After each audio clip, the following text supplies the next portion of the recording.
अस्सलाम वालेकुम। I hope आप लोग सब ठीक ठाक होंगे। Welcome back to my channel. सुबह का आगाज़ हो चुका है। आज मैं वॉक करने बाहर आई हूँ। देखें कितना खूबसूरत लग रहा था ये मंज़र सुबह जब सूरज अपना निकल रहा है। बस नाश्ता वगैरह से मैं फ़ारिग हो गई हूँ। तो बस आज मेरी डीप क्लीनिंग का डे है। एक होता है क्लीनिंग का डे और एक होता है डीप क्लीनिंग का, जिसमें उस दिन मैं ये सोचती हूँ कि आज ऐसा काम करूँ खाने का जिसमें वो पकता रहे और मैं अपने दूसरे काम निपटाती रहूँ, ताकि एक दफ़ा चीज़ आप अपनी बना के रख दें और वो पक रही होती है तो उसमें आप दो तीन काम अपने साइड पे करना शुरू कर देते हैं। तो बस आज मैं ये अपना सोफ़ा कम बेड इसकी क्लीनिंग कर रही हूँ, क्योंकि ज़ाहिर डेली यूज़ होता रहता है सारा वक्त यही खाना पीना बैठना उठना टीवी। तो फिर मैं इसको तकरीबन वीक में एक दफ़ा या 2 वीक्स में एक दफ़ा लिक्विड लेके और डिश वॉशर वगैरह डाल के डिश वॉशिंग का लिक्विड डाल के इसको बॉयल वाटर जो होता है बहुत ज़्यादा बॉयल नहीं है उसको मैं मिला के इसको अच्छी तरह रब कर देती हूँ। और उसके बाद आप देखें ये कितना क्लीन हो जाता है। तो एक तो जर्म्स भी मर जाते हैं, ऊपर से फिर आपको ख़ुद भी लगता है कि आप एक साफ़ सुथरी चीज़ पर बैठे हुए हैं।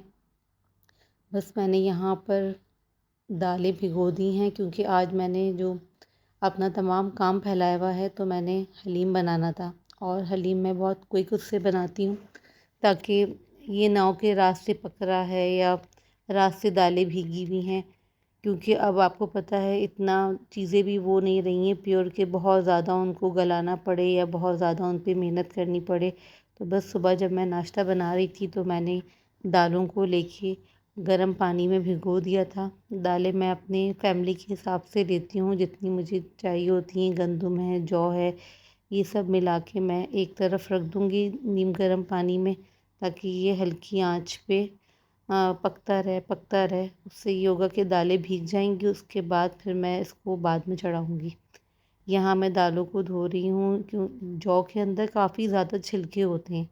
तो जब आप इसको वॉश करें तो खूब अच्छी तरह वॉश करें, ताकि इसके छिलके वगैरह निकल जाएं, क्योंकि जब ये मुंह में आते हैं तो बाज़ दफ़ा ये हलक में भी फंस जाते हैं या ग्राइंडर होने में भी ये बाकी रहते हैं। ये वो नहीं होते, गलते नहीं हैं। इसका बेहतरीन हल ये है कि इसका वॉश टाइम आप ज़्यादा अच्छा रखें। हलीम हमारे घर में सबको बहुत पसंद है, बच्चे भी खाते हैं, हस्बैंड को तो बहुत ही ज़्यादा पसंद है। तो कोशिश यही होती है कि जो भी चीज़ बनाऊँ दोनों शौक़ से खाएं। और मेरा तो लेडीज़ का तो यही होता है, जो भी मिल जाए खा लेते हैं। अपनी पसंद नापसंद तो आपको पता है ये नहीं होती। यही होता है जो इनको पसंद है, जो बच्चों को पसंद है, फिर वही आपकी पसंद होती है।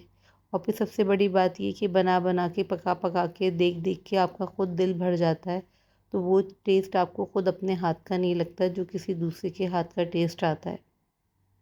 तो बस यही होता है, हलीम में भी अब मुझे वो टेस्ट नहीं लगता जो मुझे अपने बचपन में टेस्ट आता था। अब तो हलीम अब घरों में बनाते हैं या कभी कभार बाज़ार में, वरना पहले मुझे याद है जब मेरे बचपन में हलीम होता था, मुहर्रम में बहुत आता था। घरों में तो उन दिनों कॉन्सेप्ट ही नहीं था कि आप लोग हलीम बना रहे हैं। अम्मी ने मेरी कभी हलीम नहीं बनाया। हाँ, एक वो दलिया ज़रूर बनाती हैं जो टूटे हुए गेहूँ होते हैं, गंदम का दाने, उसके अम्मी चने की दाल वगैरह डाल के वो बना देती हैं। तो वो हलीम तो नहीं, लेकिन एक तरह का चिकन वाला दलिया बन जाता है। तो मुहर्रम के दिनों में हलीम आया करता था, और वो भी बीफ का। मुझे अच्छी तरह याद है जब मैं सो के उठती थी, बहुत छोटी एज की बात बता रही हूँ।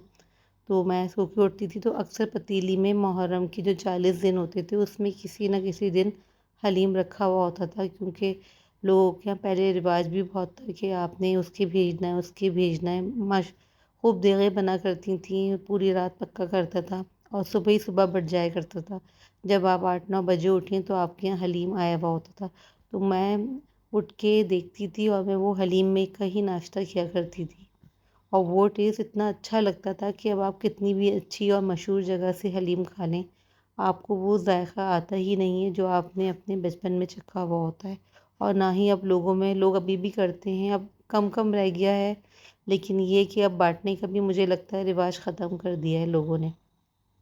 मैं दालों को अपनी जब उबालती हूँ तो मैं इसमें बेकिंग सोडा मिला देती हूँ, تو اس سے یہ ہوتا ہے کہ یہ جو دالیں ہوتی ہیں بہت اچھی طرح اندر تک گل جاتی ہیں، ورنہ یہ پکانے میں انسان خود ہی بہت زیادہ پک جاتا ہے، مجھے تو ایسا۔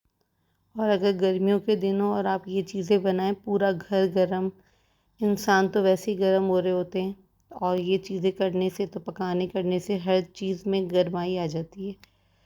تو بس یہ ہے کہ یہاں پر تو پھر بھی پتہ نہیں چلتا کہ کتنا موسم کیسا ہے، آپ کوئی بھی ڈش کوئی بھی چیز کسی بھی مہینے میں بنا سکتے ہیں۔ تو بس یہ بن رہا ہے آہستہ، باقی کام بھی ہو رہا ہے، چائے میں نکال رہی ہوں۔ یہاں میں نے جب دالیں بوائل ہو گئی تھیں میری، تو اس میں نے گوشت کا مسالہ بھون کے بیف نہیں، چکن حلیم بیف ہی مجھے دیکھیں وہی دماغ میں میرے آئے جا رہا ہے، کیونکہ وہی ذائقہ وہی دماغ میں بیف کا۔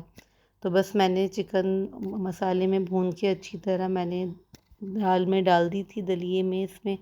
تو اب یہ کہ یہ اچھی طرح دیکھیں دانے میرے وہ گل چکے ہیں، تو اب میں ان کو گرائنڈ کر رہی ہوں۔